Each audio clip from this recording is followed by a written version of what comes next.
Hello, आज की class में हम बात करने वाले हैं पन्ना की और पन्ना के साथ साथ सागर की। तो दो जिले आज भी हम लोग लेंगे। हम लोगों ने सागर डिवीजन को बिगिन कर लिया है और सागर डिवीजन में हम लोगों ने 6 डिस्ट्रिक्ट की बात की है और वो 6 डिस्ट्रिक्ट कौन से हैं वो आप देख लें क्विकली। 6 जिले हमें यहाँ मिलते हैं। कौन कौन से हैं वो 6 जिले देखें आप। सबसे पहला तो आपको यहाँ पे मिलेगा, ट्रिक क्या मैंने बताई है आपको, CD पस टी ना, ये हो गए आपके 6, 1 2 3 4 5 6। ठीक है। C से आपको क्या मिलेगा, छतरपुर, जो आपने कर लिया है पिछली क्लासेस में। और D से आपको क्या मिलेगा, दमोह। छतरपुर और दमोह हमने कर लिया है कंप्लीट। यदि आप ध्यान से देखो तो कौन सा पोर्शन आपको मिलेगा, पहले पूरा लिख देता हूं मैं, पन्ना, सागर और 2 बचते हैं टीकमगढ़ और निमाड़ी, जो हम कल कर लेंगे। तो ये हो गए आपके टोटल 6, जिनमें से ये दोनों हमने कर लिया है, आज ये दोनों हो जाएंगे और ये हम कल कर लेंगे। ठीक, इन्हें हम लोग देख लेते हैं, लोकेट कर लेते हैं कहां पे है ये। ध्यान से देखें तो आपका ये सागर है, ये दमोह है और यहाँ पे आपका ये हिस्सा पन्ना का है। सागर दमोह पन्ना, सागर दमोह पन्ना। छतरपुर का हिस्सा ये है जो आपको थोड़ा सा येलोइश मैंने कर दिया है। टीकमगढ़ और निमाड़ी। तो देखें, पूरा ध्यान से देख ले कौन सा हिस्सा, ये सागर दमोह पन्ना छतरपुर टीकमगढ़ निमाड़ी, ये पूरा जो आपका स्लॉट है या रीजन है, ये कौन सा डिवीजन दे रहा है, सागर डिवीजन दे रहा है। तो सागर डिवीजन में टोटल 6 आपको डिस्ट्रिक्ट्स मिलते हैं। ठीक है। टोटल डिविजन्स मैंने बताए थे आपको, ट्रिक से ही बताया था, NRI जसु सा जी बहुत चतुर। ठीक है। ये पूरे 10 डिवीजन है, नर्मदापुरम, रीवा, इंदौर, जबलपुर, सागर, उज्जैन, शहडोल, ग्वालियर, भोपाल और चंबल। ठीक है। नर्मदापुरम में हमने 3 डिस्ट्रिक्ट्स लिए थे, हरदा, होशंगाबाद, बैतूल। रीवा में हमने 4 लिए थे, रीवा, सतना, सीधी, सिंगरौली। इंदौर में हमने 8 लिए थे। कौन कौन से लिए थे, बाबू अली खाने, खरीदा इंदौर से झाड़ू, बड़वानी, बुरहानपुर, अलीराजपुर और खरगोन, धार, खंडवा, इंदौर, झाबुआ, ये 8 हो गए। जबलपुर में भी हमने 8 लिए थे। जबलपुर में हमने क्या ट्रिक बनाई थी, BCD JK मानस, और BCD JK मानस से आपको 8 मिल गए थे। कौन कौन से मिले थे, बालाघाट मिला था, बालाघाट के बाद फिर C से आपको क्या मिला था, याद करें। ठीक है। तो बालाघाट, BCD JK मानस, बालाघाट। C से क्या मिला था यहाँ पे, ये अपना बालाघाट है। ठीक, ये है बालाघाट ना, हाँ, C से छिंदवाड़ा। तो क्या मिला था, देखो ये आपका बालाघाट है, ये छिंदवाड़ा है। तो बालाघाट, छिंदवाड़ा, डिंडौरी, जबलपुर, कटनी, मंडला, नरसिंहपुर, सिवनी। तो ये वाला पूरा आपका पोर्शन, ये वाला इधर का पूरा पोर्शन कहाँ मिल गया था, जबलपुर में। ये भी 8 थे, इसको भी हमने कर लिया है। सागर के आज मिला लो आप, तो हम 4 कर लेंगे, टोटल 6 है। ठीक है। तो 4 आज हो जाएंगे। तो इतना आपका कंप्लीट आज का हो जाएगा, मतलब कितने हो जाएंगे, ठीक है, टोटल काउंट कर लो, 27 डिस्ट्रिक्ट्स आज की क्लास में हम लोग पूरे कर लेंगे। तो एक मैं जनरल ओवरव्यू दे चुका हूं आपको। चलिए बिगिन करते हैं हम लोग। आज शुरू करते हैं पन्ना और सागर, दोनों पे काम करेंगे। पहले हम पन्ना पे काम करते हैं, पन्ना बिगिन करते हैं। तो पन्ना के लिए सबसे पहली चीज कि पन्ना का हेडक्वार्टर ऑब्वियसली पन्ना होगा और इसका डिवीजन हम बात कर रहे हैं सागर डिवीजन, यानी इसका डिवीजन सागर है। अब हम लोग आ जाते हैं नेक्स्ट 3rd पॉइंट में, इसका एरिया कितना है, कितने क्षेत्रफल में है पन्ना हमारा। तो पन्ना आप लोग देख लो भाई, लोकेट कर लो पहले। ये इतना सा पन्ना है, ठीक है, ये वाला हिस्सा आपका पन्ना है, ये वाला हिस्सा। और इस पन्ना को देखो यदि ध्यान से, आप इसकी लोकेशन भी देख लो थोड़ा सा। तो पन्ना की लोकेशन को यदि आप देखो तो ऊपर क्या है, इधर क्या है, इधर क्या है, चारों डायरेक्शन में देख लेते हैं क्या है। तो पन्ना के ऊपर में तो आप उत्तर प्रदेश को देख लो, यूपी है। इस साइड देखो तो मैक्सिमम पोर्शन में तो आपका छतरपुर फैला हुआ है और थोड़ा और इधर देखो तो फिर दमोह है आपका। तो एक तरीके से देखें तो छतरपुर और साथ ही साथ दमोह है, छतरपुर और दमोह हो गया। और यदि आप साउथ में जाते हो नीचे, तो नीचे आपको पन्ना के तो कटनी मिल जाएगा। और यदि आप ईस्ट में जाते हो तो पन्ना के ईस्ट में आपको सतना मिल जाएगा। तो ये आप इसकी लोकेशन मैप में देखोगे और शानदार समझ में आएगा। ये लैंड लॉक नहीं है क्योंकि इसकी बाउंड्री यहाँ पे थोड़ा सा यूपी से टच होती है ऊपर, ठीक। तो ये हो गई इसकी लोकेशन, उत्तर में है यानी नॉर्थ में है, पूरे एमपी के भी नॉर्थ हिस्से में ही है ऑब्वियसली, तो एमपी के नॉर्थ में है। एक ऐतिहासिक स्थल रहा है, पुरातात्विक स्थल भी रहा है, ठीक है। और क्या क्या जुड़ी चीजें रही हैं हम लोग सीखेंगे। साथ ही साथ यहाँ पे नीचे से जब हम पहाड़ी की बात करते हैं तो नीचे की पहाड़ी कौन सी है, सतपुड़ा, जिसमें पूरा आपका होशंगाबाद ये सब रीजन, पचमढ़ी का रीजन आ जाता है। ऊपर की जो पहाड़ी है वो पहाड़ी कहलाती है विंध्य पहाड़ी, तो ये विंध्य पहाड़ी में या विंध्याचल श्रेणी में ही आता है पन्ना हमारा, तो विंध्याचल श्रेणी में आता है, ये भी याद रखें। तो ये पॉइंट आप अपने अकॉर्डिंग बना लें, यहाँ पे लोकेशन का पॉइंट बना लें, ये विंध्य में आता है, ये पॉइंट्स बना लें। बाकी आगे के पॉइंट्स चलिए इसको पूरा करते हैं। एरिया लेते हैं इसका, तो एरिया आप लोग लिखिए, इसका एरिया है 7135 किलोमीटर स्क्वायर, इतना एरिया है। पॉपुलेशन लेते हैं, इसकी जनसंख्या लेते हैं, कितने लोग यहाँ निवास करते हैं, कितने लोग यहाँ निवास करते हैं इस पन्ना में, ठीक है। तो कितने लोग रहते हैं आप लिखें 10,17,000 के अप्रॉक्स, 10 लाख और 17,000 के अप्रॉक्स लोग यहाँ पे निवास करते हैं। और इन लोगों में से कितने लोग साक्षर हैं आप लिख लें 65% लोग जो हैं वो साक्षरता रखते हैं यानी लिटरेट हैं। अब साक्षरता में क्या डिफरेंस है ये थोड़ा समझो। आप वर्ड यूज करते हो साक्षरता और आप वर्ड यूज करते हो शिक्षा, एजुकेशन, शिक्षा, और साक्षरता यानी लिटरेसी। क्या डिफरेंस है साक्षरता और एजुकेशन में? एजुकेशन मतलब जैसे आपने कोई डिग्री ले ली, आपने ग्रेजुएशन कर लिया, पोस्ट ग्रेजुएशन कर लिया, जैसे मैंने एमटेक कर लिया, ठीक है, या फिर आपने कोई बीए, बीएससी, एमएससी जो भी किया, तो वो आपका ग्रेजुएशन है, आप ग्रेजुएट हो गए हैं। लिटरेसी यदि कोई फेल भी है, 5वीं भी पास है, लेकिन उसको यदि पढ़ना आता है, रीड कर लेता है, राइट कर लेता है और बोल तो ऑब्वियसली लेगा, तो उसको लिटरेट बोला जाएगा, ठीक है। तो लिटरेट, लिटरेसी की और एजुकेशन की डेफिनेशन थोड़ा आप ध्यान रखें। तो 65% लोग यहाँ ऐसे हैं जो रीड, राइट एंड स्पीक कर लेते हैं। कौन सी लैंग्वेज? ऑब्वियसली हिंदी, एक पर्टिकुलर लैंग्वेज की हम बात करेंगे। तो साक्षरता यहाँ पे 65% है। साथ ही साथ यहाँ पे गांव में रहने वाले लोग भी 88% के अबाउट गांव में निवास करते हैं। तो गांव में रहने वाले लोग 88% हैं। चलिए नेक्स्ट पॉइंट बनाते हैं और हम लोग लेते हैं पॉपुलेशन डेंसिटी लेते हैं, कितने लोग निवास करते हैं 1 किलोमीटर स्क्वायर एरिया में। 1 किलोमीटर स्क्वायर एरिया आप लोग, तो कितने लोग वहां पे रहते हैं ये लिख लीजिए 142। और इसके अलावा यहाँ पे सेक्स रेशियो यानी लिंग अनुपात कितना है, तो लिंग अनुपात यहाँ पे आपको मिलता है 905। इसका मतलब है 1000 मेल पर 905 फीमेल्स यहाँ पे हैं, ठीक। इसके बाद और हम पन्ना में देखें 7th पॉइंट, अब पन्ना में तहसीलों का बना लेते हैं। अब तहसील तो सीधी सी बात है, सभी तहसील याद करने की जरूरत नहीं है और याद की भी नहीं जा सकती, लेकिन बार बार पढ़ने से वो दिमाग में रहेंगी और आपको कोई ना कोई स्थल, धार्मिक स्थल और पौराणिक स्थल, ऐतिहासिक स्थल हमें मिलेंगे उन तहसीलों से जुड़े हुए, तो आपको रिकॉल होगा कि यार ये तहसील हमने पढ़ रखा है, इसलिए तहसील एक बार लिख लें आप। तहसील इसकी लिखने की एक बेसिक ट्रिक मैंने बना दी है। ए से 2 है, आपको ए से 2 मिलेंगे, एक तो आपको अजयगढ़ मिलेगा, ए से आपको 2 मिलेंगे, ए लेटर से, एक अजयगढ़ लिख लें, एक अमानगंज लिख लें, तो ये 2 आपको मिल गए ए लेटर से, ठीक। चलिए फिर एक इसके बाद हम लोग बात करते हैं नेक्स्ट, और नेक्स्ट आपको मिल जाएगा जी से गुलनौर है। इस तरीके से मैंने इसको रिलेट कर दिया है अल्फाबेटिकली। इसके बाद डी से आपको देवेंद्र नगर मिलेगा, पहले आप देवेंद्र नगर लिख लें फिर गुलनौर लिख लें, ऐसा आप कर सकते हैं, ठीक है। इसके बाद आपको मिल जाएगा पन्ना पवई, पी से 2 है, P2 पन्ना पवई, एक तो पन्ना है एक पवई है, ये 2 मिल जाएंगे। इसके बाद आपको मिल जाएगा एक है रेपुरा, रेपुरा तहसील है, एक आर से रेपुरा तहसील है, ठीक है।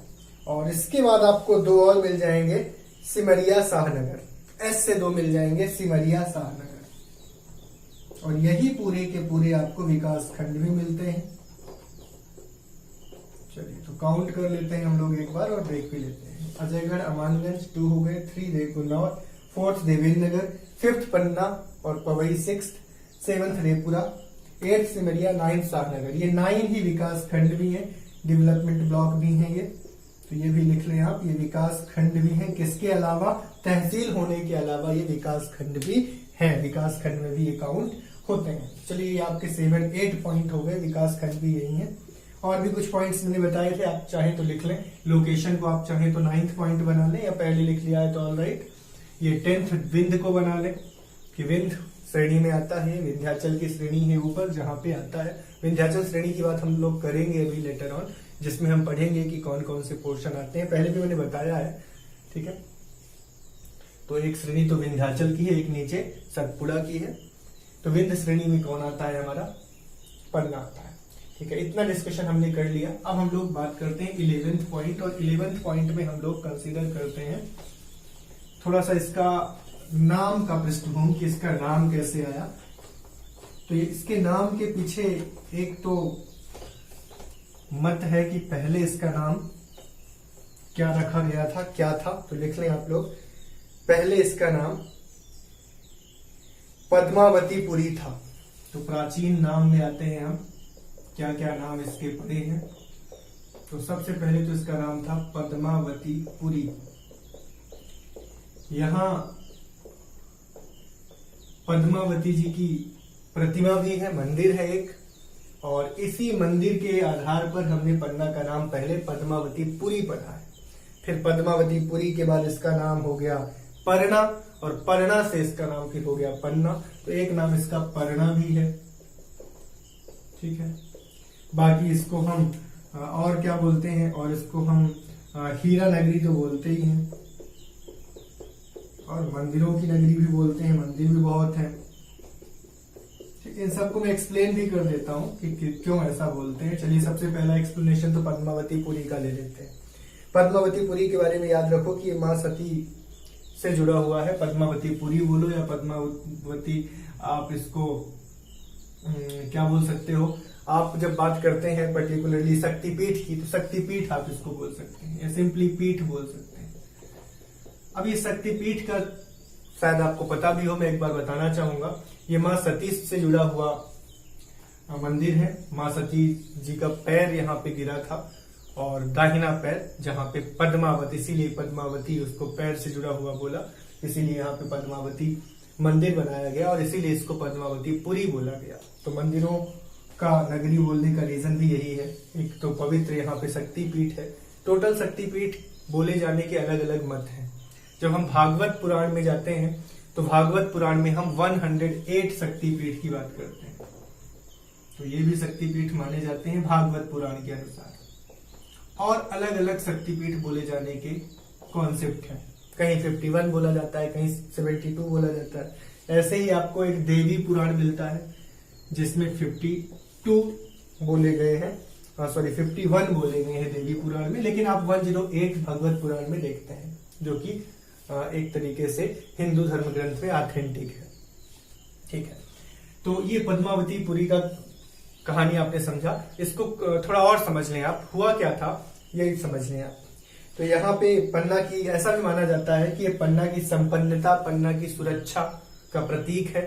और पन्ना, और जो भी लोग यहाँ जाते हैं पन्ना में, इस पद्मावती मंदिर में, और अपनी मनोकामना रखते हैं, वो मनोकामना जरूर पूरी होती है। ये कॉन्सेप्ट भी है।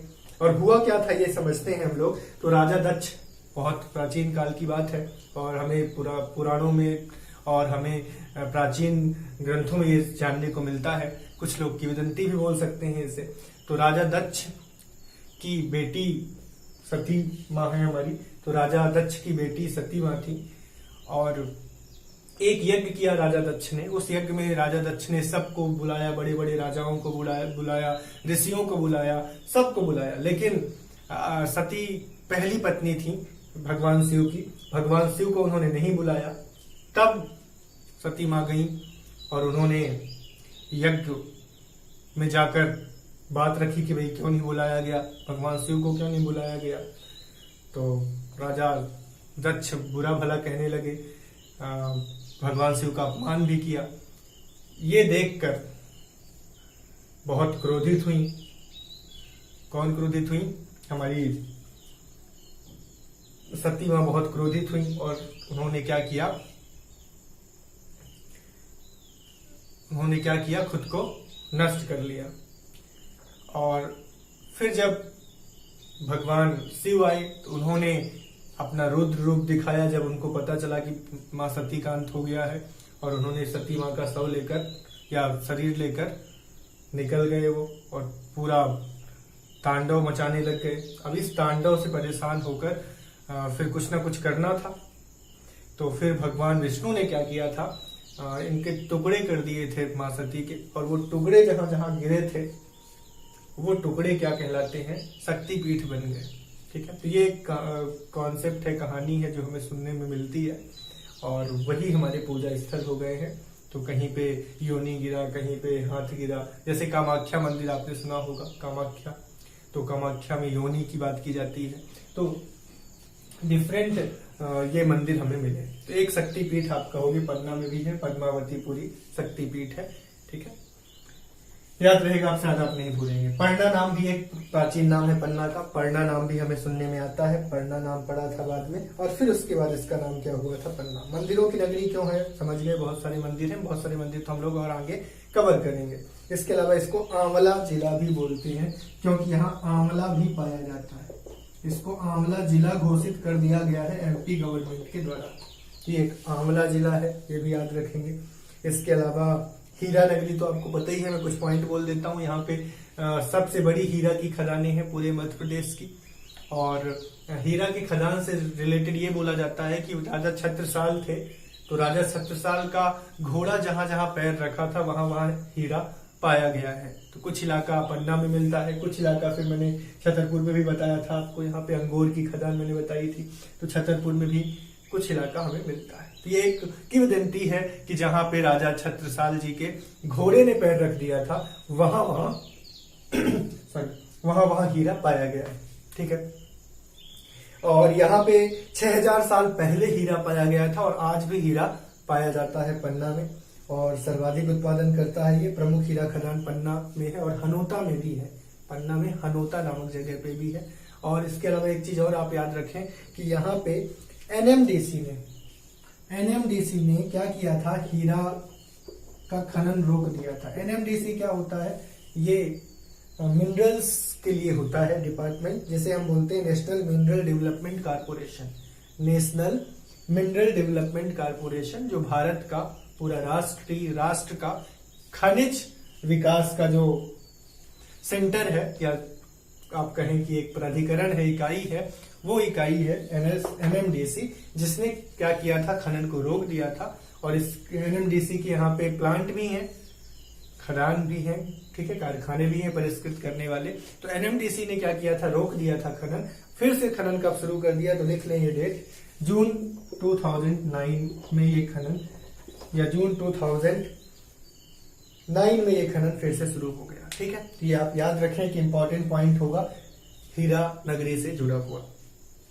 ठीक है, इसके अलावा औरंगजेब, यहाँ पे और किसका किसका शासन रहा, तो औरंगजेब ने भी यहाँ पे शासन किया है। कब किया है, औरंगजेब ने 1650 से 1700 के बीच में यहाँ पे उसका शासन रहा है। औरंगजेब की जब मृत्यु हो गई 1707 में, 1707 में हो गई थी। उसके बाद यहाँ पे कौन आया था, बुंदेला नरेश छत्रसाल का शासन रहा है। बुंदेला नरेश पूरे बुंदेलखंड रियासत के राजा थे, और उन्होंने बुंदेलखंड रियासत में ही पन्ना को मिला के पन्ना को क्या बना लिया था, राजधानी। कब, 1707 के बाद। तो पहले मुगलों का शासन रहा, फिर यहाँ पे ये छत्रसाल बुंदेलखंड के बुंदेली राजा आ गए। इसके अलावा यहाँ पे और कौन से रहे हैं वो भी हम देखते हैं। दो चीजें तो आपको समझ में आई गई, औरंगजेब का रहा है और छत्रसाल राजा का रहा है। इसके अलावा 1921 में यहाँ पे क्या बनाया गया, नगर पालिका इसको बना दिया गया। यहाँ पे सर्वाधिक वन संरक्षित क्षेत्र पाए गए हैं। वन को संरक्षित सबसे ज्यादा यहाँ पे घोषित किया गया है, इसको वन संरक्षित जिला बनाया गया है। यहाँ पे एक और कहानी मैं आपको बताता हूँ, राजा दधीची से जुड़ा हुआ ये स्थल है। अब कौन थे दधीची? दधीची वो राजा माने जाते हैं जिन्होंने अपना शरीर दान कर दिया था, जिनकी हड्डी का प्रयोग करके भगवान इंद्र ने अपना वज्र बनाया था। ये एक किंवदंती देखने को मिलती है। तो राजा दधीची भी यहाँ जुड़े हुए हैं, राजा पद्मावत भी जुड़े हुए हैं। माना जाता है कि राजा पद्मावत बहुत बड़े भक्त थे इस पद्मावती देवी मंदिर के, उन्होंने अपना नाम पद्मावत रखा था। तो ये इस राजा पद्मावत भी यहाँ पे जुड़े हुए हैं। ठीक है, इसके अलावा एक बलदेव मंदिर के बारे में बताता हूँ। कुछ मैं मंदिर बता देता हूँ क्योंकि इसको बोला ही गया है मंदिरों का नगरी, तो जो भी अब इम्पोर्टेंट मंदिर है वो मैं बताता चलता हूँ। साथ ही साथ कुछ यहाँ पे अभ्यारण्य वगैरह है वो भी मैं डिस्कस कर देता हूँ। कोई चीज आपको लगता है इंपॉर्टेंट तो आप लिखें जरूर, और लिखना तो चाहिए, आप भले ही उसको रफ राइटिंग में लिखें लेकिन लिखें जरूर। तो आगे सुनते चले बलदेव मंदिर। तो बलदेव मंदिर एक ऐसा मंदिर है जिसमें शालिग्राम के तर्ज पे भगवान बलदेव को बनाया गया है। और इसके अलावा लंदन के पलास कैथेड्रल शैली में, लंदन में जो पलास कैथेड्रल है तो वहां का जो कैथेड्रल है, कैथेड्रल का मतलब हो गया आप कह सकते हैं कि ईसाई धर्म का एक पवित्र स्थल, तो वहां पे जो कैथेड्रल है उसी तर्ज पे यहाँ पे पलास कैथेड्रल है उसी तर्ज पे बनाया गया है इस पूरे ढांचा को। यहाँ औद्योगिक केंद्र कौन सा है? पुरैना नामक एक जगह है जो औद्योगिक केंद्र के लिए बहुत फेमस है। बाकी आपका पन्ना हो गया, पन्ना के अलावा आपका एक और मैंने बताया था परिष्करण के लिए हनोता हो गया। तो कौन कौन से औद्योगिक केंद्र बोले जा सकते हैं? पन्ना, हनोता, इसके अलावा आपका पुरैना। तो पन्ना हनौता में तो समझ में आता है कि वहाँ हीरा का है, और हनौता में भी हीरे का है, लेकिन पुरैना में क्या है? पुरैना में सीमेंट की फैक्ट्रीज है, सीमेंट का कारखाना है। तो याद रखें पुरैना भी एक औद्योगिक केंद्र कहलाएगा। इसके अलावा हम ट्री हाउस यहाँ देखते हैं। ट्री हाउस एक्चुअल में एक तरीके का रेस्टोरेंट टाइप का है जो बहुत सुंदर है। कहाँ बनाया है ये? पन्ना राष्ट्रीय उद्यान के पास, या केन नदी वहीं से गुजरती है तो केन अभ्यारण्य के पास, और पांडव जलप्रपात भी वहीं पे है। तो इन तीनों के पास ही आपको क्या मिल जाता है? एक ट्री हाउस करके, या फिर आप कहें कि एक रेस्टोरेंट टाइप का मिल जाता है जिसे ट्री हाउस बोला जाता है। ठीक है, इसके अलावा यहाँ पे एक जुगुल किशोर मंदिर है। अब ये जुगुल किशोर मंदिर कैसा मंदिर है? सुनने, भगवान कृष्ण का मंदिर है, और इस मंदिर में भगवान कृष्ण की जो टोडी होती है ये यहाँ पे, तो यहाँ पे एक हीरा जड़ा हुआ है, विशाल हीरा, तो इसलिए भी फेमस है जुगुल किशोर मंदिर। हीरा जड़ा हुआ है भगवान कृष्ण की मूर्ति में। ठीक है, इसके अलावा हम पन्ना राष्ट्रीय उद्यान की बात कर लेते हैं। तो पन्ना राष्ट्रीय उद्यान में आप लोग लिखें सबसे पहले तो ये पन्ना राष्ट्रीय उद्यान 1981 में स्थापित कर दिया गया था, बना दिया गया था। इसमें एरिया लिख लें 542 किलोमीटर स्क्वायर इसका एरिया है। ठीक है, इतना एरिया है। इसके अलावा ये 1994 में 81 में बन गया था, 94 में टाइगर रिजर्व में इसको शामिल कर लिया गया। टाइगर रिजर्व का मतलब हो गया टाइगर प्रोजेक्ट में शामिल कर लिया गया। इसके बाद यहाँ पे केन नदी बिल्कुल मध्य से बीचों बीच गुजरती है। पन्ना नेशनल पार्क के बीचों बीच केन नदी गुजरती है। ठीक है, तो केन नदी की बात याद रखेंगे। इसके अलावा और क्या है? यहाँ पे केन घड़ियाल अभ्यारण्य भी इसी प्रांगण में है। यहीं पे गंगऊ वन जीव अभ्यारण्य भी है जो कि 1975 में, गंगऊ जरूर लिख लें, गंगऊ 1975 में ये एक अभ्यारण्य है जो इसी प्रांगण में है। और यहीं पे बात चल रही है रेप्टाइल पार्क विकसित करने की, और काम शुरू हो गया है। तो रेप्टाइल पार्क भी विकसित हो रहा है। क्या क्या चीजें हो गई? केन घड़ियाल अभ्यारण्य भी यही है, केन नदी बीचों बीच से जाती है। ठीक है, साथ ही साथ आपका रेप्टाइल पार्क है, और 1975 में विकसित कर दिया गया है गंगऊ वन जीव अभ्यारण्य। तो एक अभ्यारण्य भी है यहाँ पे। ठीक है, अभ्यारण्य यानी यहाँ पे एक सेंचुरी टाइप का भी है। अब आते हैं और क्या है? तो पांडव जलप्रपात मिल जाएगा आपको। एक गाथा जलप्रपात मिलेगा जो कि 91 मीटर है। पन्ना का तो सबसे ऊंचा है ही, भारत में भी देखें तो ये भारत में 36 नंबर पे आता है, सबसे बड़ा में सबसे ऊंचाई पे। तो गाथा जलप्रपात भी है, और पांडव जलप्रपात भी यहाँ पे बहुत फेमस है। एक नाद चांद मेला लगता है यहाँ पे मकर संक्रांति के टाइम पे, बहुत विशाल मेला लगता है, नाद चांद का मेला। और इस नाद चांद के मेला को आप भगवान शंकर के लिए समर्पित मेला बोले। शिवरात्रि और साथ ही साथ मकर संक्रांति के अवसर पे भी यहाँ पे धूमधाम से लगता है। पत्थर का यहाँ पे शिल्प कला का उदाहरण देखने को मिलता है, और साथ ही साथ 7 दिन तक मेला चलता है। और पत्थर का अच्छा शिल्प कला आप इस मंदिर में देख सकते हैं जो कि भगवान शिव का मंदिर है। कहाँ पे? नाद चांद में। और मेला भी लगता है मकर संक्रांति में। इसके अलावा गंगऊ बांध बहुत पहले बना दिया गया था। गंगऊ अभ्यारण्य 1975 में बना है। गंगऊ एक्चुअल में एक जगह है जहां पे एक बांध बनाया गया। कब बना लिया गया था? 1900 में ही बना लिया गया था, 1912 में, 1912 में। और ये केन नदी के पास बनाया गया है। केन नदी में बना हुआ ये पुल है। इस पुल को गंगऊ स्थल पे बनाया गया है, इसलिए इसको गंगऊ बांध बोलते हैं। और इस गंगऊ बांध से थोड़ा बहुत बिजली बनाई जा सकती है, और उस बिजली का यूज कौन करता है? अजयगढ़ अपनी सिंचाई परियोजना में भी करता है। मतलब एक बिजली परियोजना भी है, इसमें सिंचाई परियोजना भी है। तो अजयगढ़ एक तहसील बताई गई थी आपको, अजयगढ़। तो अजयगढ़ में यूज होता है उस सिंचाई परियोजना का पानी, सिंचाई करने के लिए अजयगढ़ के जो खेत है, अजयगढ़ के जो किसान है वो यूज करते हैं। अजयगढ़ के बारे में मैं थोड़ा सा बता दूं। अजयगढ़ के बारे में बोला जाता है कि दशरथ के जो पिताश्री थे, कौन थे दशरथ के पिताश्री? अज नाम था उनका, तो अज ने इसको बसाया था। एक किंवदंती है, यह एक विश्वास है ये। इसके अलावा यहाँ पे 250 साल पुराना एक गढ़ है, एक किला है, ये भी याद रखें। जयपाल पर्वत का जैन मंदिर, एक जयपाल पर्वत है, वहां पे एक जैन मंदिर बनवाया गया है। किनका? भगवान शांतिनाथ का प्रतिमा है वहां पे। माना जाता है कि इसको चंदेली वंश के शासकों ने बनवाया था। 12 फीट ऊंची भगवान शांतिनाथ की प्रतिमा है यहाँ पे। कहाँ पे बात कर रहा हूं मैं? अजयगढ़ की बात कर रहा हूँ। और इसके अलावा अजयपाल का तालाब भी है अजयगढ़ में, ठीक है। अजयगढ़ भी एक फेमस स्थल हो गया साथ में, और गंगाऊ बांध तो है ही अजयगढ़ में। इसके अलावा हृदय शाह का मकबरा। तो हृदय शाह कौन थे? हृदय शाह है, पहले कौन थे ये क्लियर करो। तो जो छत्रसाल है, छत्रसाल के पुत्र थे हृदय शाह। तो हृदय शाह का यहाँ पे एक मकबरा बनाया गया है। इसके अलावा मदार टूंगा पहाड़ी में बनाया गया है। ये पहाड़ी का नाम है मदार टूंगा पहाड़ी। और इसके अलावा यहाँ पे 18वीं ईस्वी के अंत में बना था ये। 18वीं ईस्वी का अंत होता है, इसका मतलब आप कह सकते हो कि जैसे ही 1801 शुरू हुआ तो उस टाइम पे ये बनाया गया। और यहाँ पे विशाल है, ये वृत्ताकार है, छतरियां लगी हुई हैं, और साथ ही साथ 2 मंजिला ये इमारत है, जिसको आप क्या बोलते हैं? हृदय शाह का मकबरा।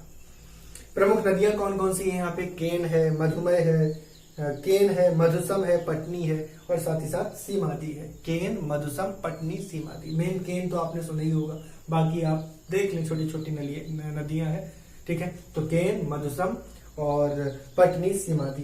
तालाब कौन कौन से हैं? बहुत सारे तालाब, झील छोटे छोटे हैं। मैं कुछ नाम लेता हूँ, कुछ आप लिख लो। जैसे कि एक धर्म सागर है, लोकपाल सागर है, नृपत सागर है, रामकुंड सागर है, ये याद रखिए, इंपॉर्टेंट है। इसको सारंग सागर बांध भी, सारंग सागर भी बोलते हैं, रामकुंड सागर या सारंग सागर। अजयगढ़ का तालाब भी है, अजयगढ़ किला के अंदर अभी बात की थी मैंने। इसके अलावा यहाँ पे एक रैपुरा तालाब भी है, तो रैपुरा का डिस्कशन भी हमने अभी किया था। प्राणनाथ मंदिर है जो 1692 में बना दिया गया था, और किसको समर्पित है ये? प्रागामी प्राणनाथ संप्रदाय के लोगों को समर्पित है। प्रागामी प्राणनाथ संप्रदाय के जो धर्म है उनको समर्पित है। कौन सा मंदिर? प्राणनाथ मंदिर। तो ये आपका हो गया कंप्लीट पन्ना, ठीक है। पन्ना में आप इतना ही याद रखें। अब आते हैं सागर में। तो लिखिए सागर।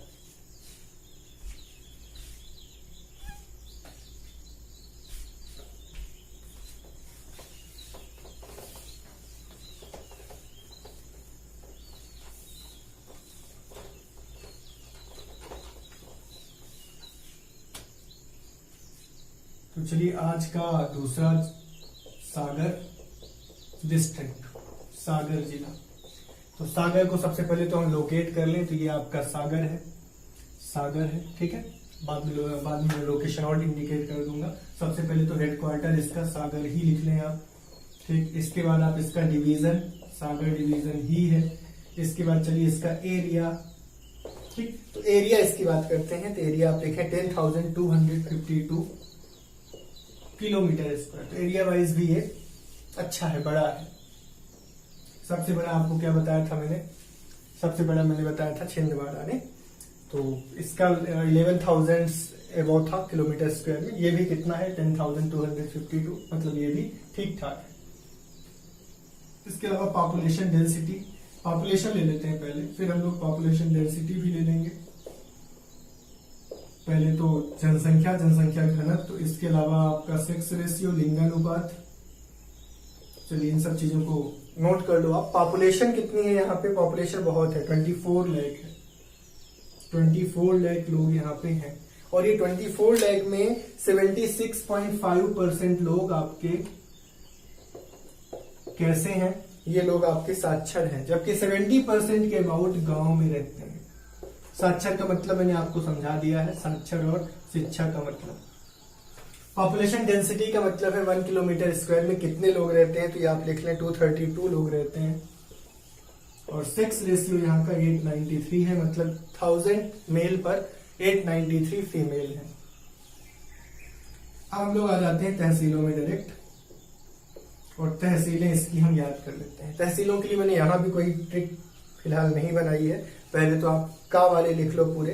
केसली है तो केसली लिख लो, डायरेक्ट आप लिखो केसली।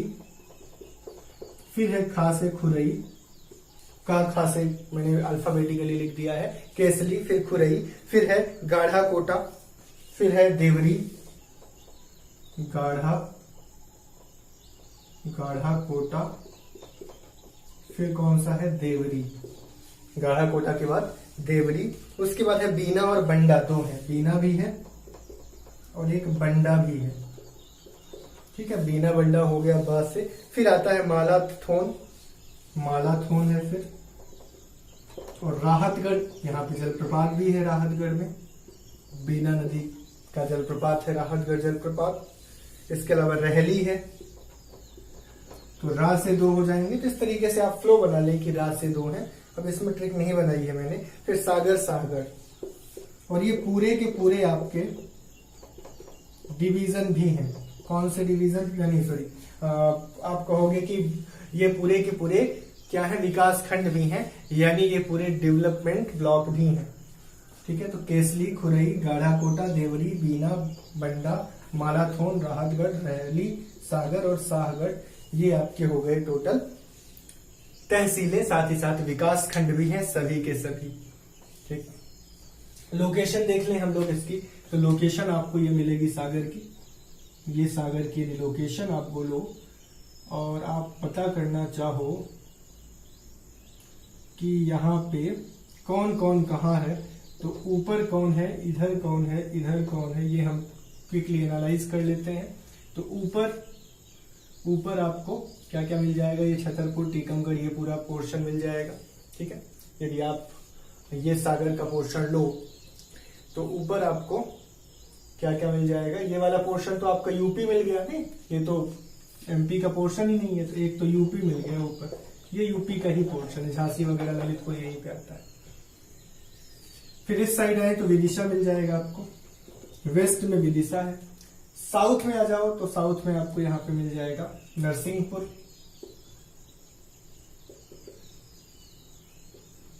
और आप ईस्ट में यदि आते हो सागर के तो दमोह, आपको दमोह मिल जाएगा।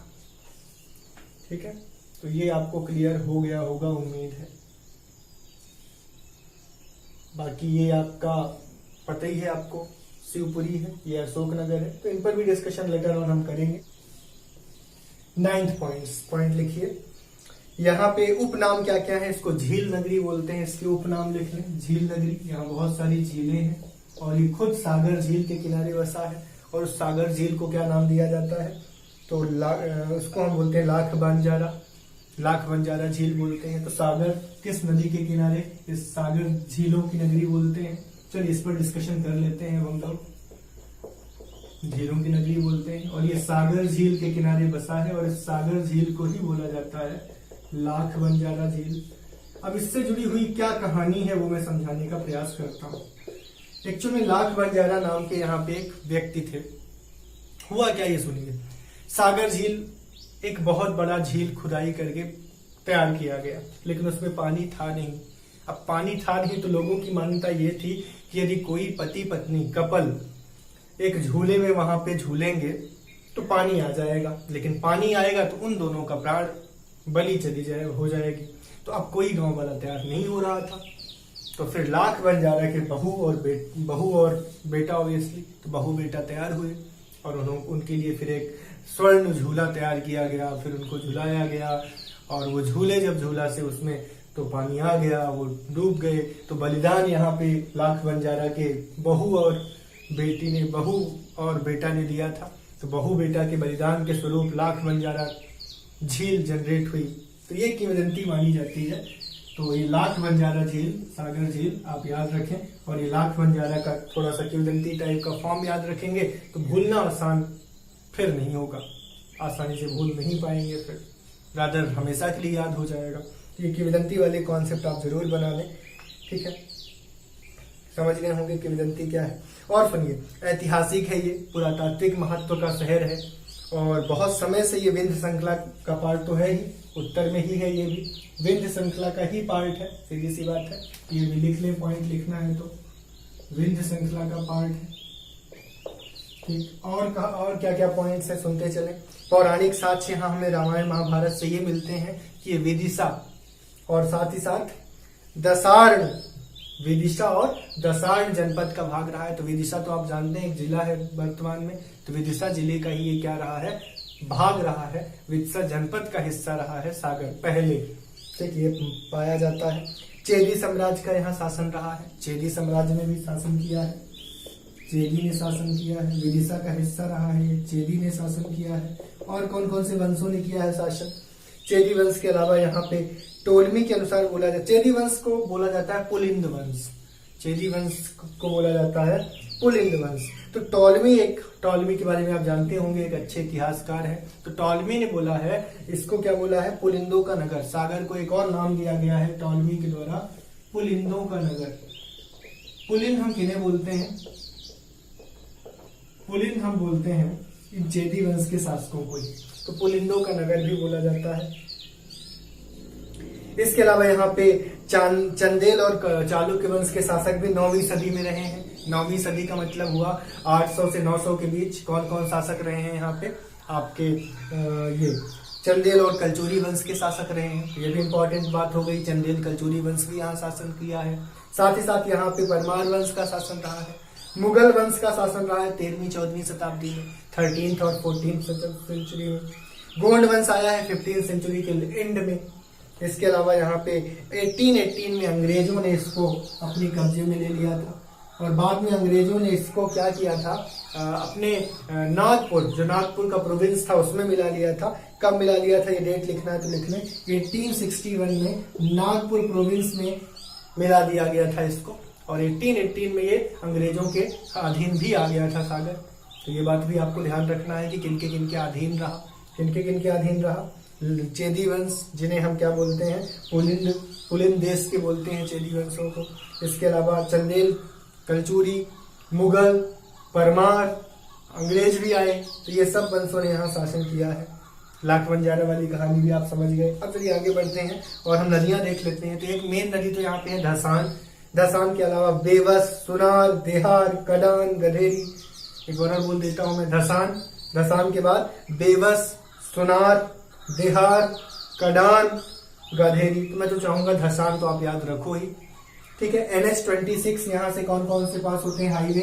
NH-26 पास होता है पहली चीज, और NH-86 का ए पार्ट। NH-86 तो मैंने बताया ही था आपको, विदिशा से विदिशा सागर रोड है ये पूरी। NH-86A,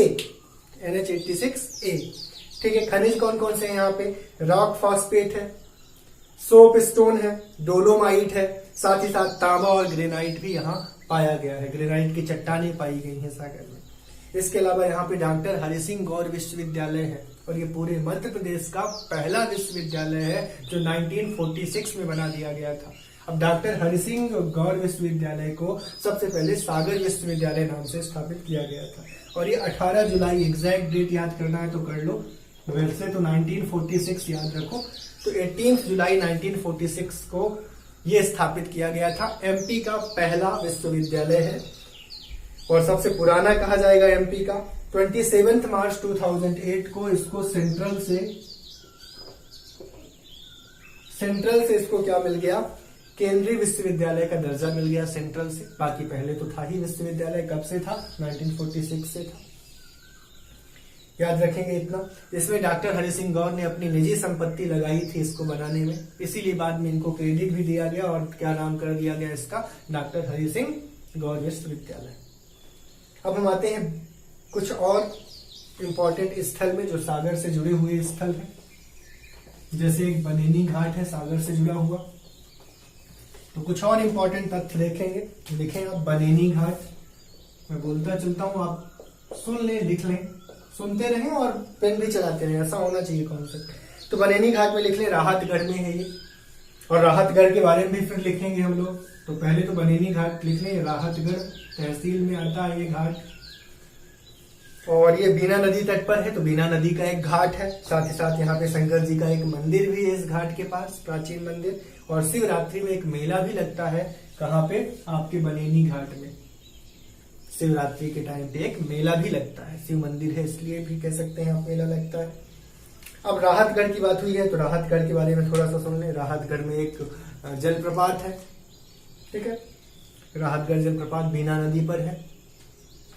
ठीक है। देवरी का मेला एक यहाँ पे लगता है देवरी में, देवरी नामक जगह में। यहाँ पे भू शिवलिंग है, भूमि में शिवलिंग है, और साथ ही साथ 500-600 वर्ष पुराना 500 to 600 वर्ष ओल्ड ईयर ओल्ड यहाँ पे क्या है, शिवलिंग, या आप कह सकते हैं भू शिवलिंग है।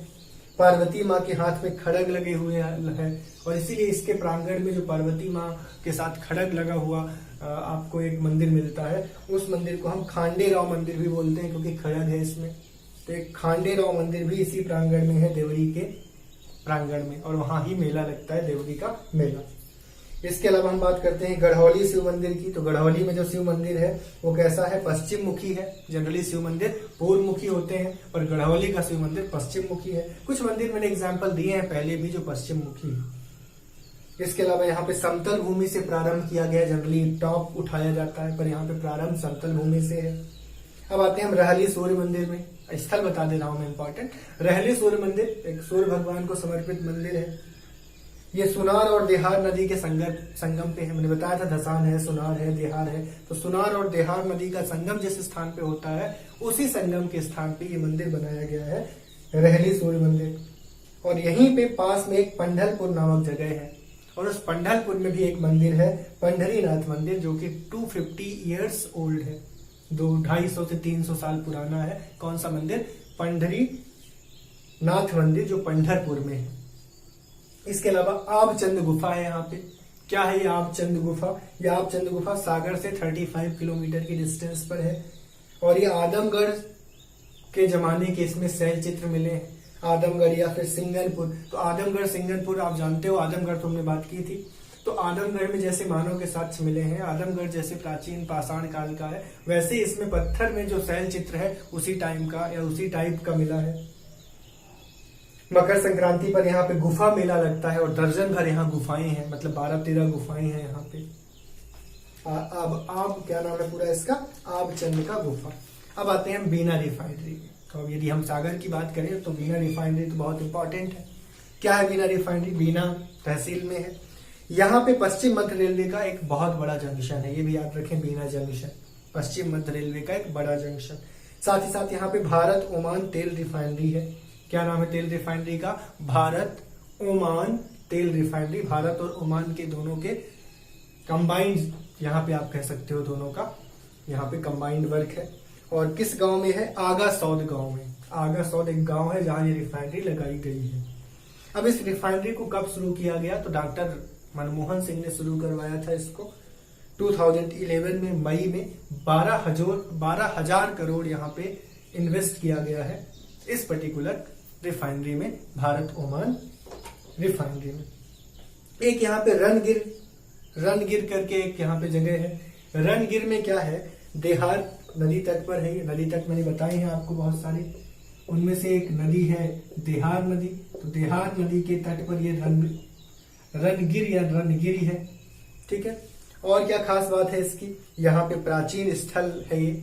यहाँ पे मराठा गोविंद राव ने राजधानी बनाई थी इस रनगिर को। साथ ही साथ यहाँ पे एक हर सिद्धि देव का मंदिर है, और हर सिद्धि देव मंदिर होने के कारण एक मेला भी यहाँ पे चैत्र माह में लगता है। राहतगढ़ मैंने बताया, राहतगढ़ राहत जलप्रपात के लिए जाना जाता है, जो कि बीना नदी पे है। साथ ही साथ राहतगढ़ में दुर्ग और महल भी हैं, इसलिए भी जाना जाता है। एरन बहुत फेमस है। जब बात होगी, किसकी बात होगी? सागर की, तो एरन अभिलेख की बात जरूर होगी। ये भानुगुप्त के अभिलेख में गिना जाता है। तो भानुगुप्त के अभिलेखों में गिना जाता है। तो भानुगुप्त का अभिलेख है, एरन का अभिलेख। क्या है इस अभिलेख में खास बात, ये आप लोग ध्यान कर रखें। 510 ईस्वी का ये अभिलेख है, और इस अभिलेख में भानुगुप्त के एक सामंत थे गोपराज। भानुगुप्त के सामंत गोपराज की पत्नी, मतलब गोपराज और उनकी पत्नी का सती होने का यहाँ पे साक्ष्य मिला है। तो प्रथम यहाँ पे साक्ष्य मिलता है एरन के अभिलेख में, जो कि भानुगुप्त गुप्त वंश के शासक थे, अंतिम शासक ही थे भानुगुप्त या विष्णुगुप्त, ठीक है। तो उनके इसमें ये मिला है भानुगुप्त में, ठीक है, याद रखेंगे। अंतिम से थोड़ा पहले थे, इस क्लियर कर लेना, बाकी गुप्त वंश के थे ये, ठीक है। अब हम लोग आगे बात करते हैं गढ़हरा में। गढ़हरा गढ़हरा, इसके बारे में 2-3 पॉइंट देख लेते हैं। पहला पॉइंट तो ये है कि डांगी राज्य की राजधानी रहा है डांगी, तो एक डांगी साम्राज्य भी कुछ समय तक आया है, ऐसा समझ लो। गौंड शासक संग्राम सिंह भी यहाँ रहे हैं, गौंड शासक संग्राम सिंह। इसके अलावा धमोनी उर्स बहुत फेमस है सागर में, सागर की बात होगी तो धमोनी उर्स की बात जरूर होगी। जैसे छतरपुर की बात होगी तो जल विहार मेला की बात होगी, वैसे ही धमोनी उर्स की बात यहाँ होगी। मेला की बात करते हैं हम तो हिंदू हो जाता है, उर्स की बात करते हैं तो मुस्लिम रीति रिवाज का हो जाता है।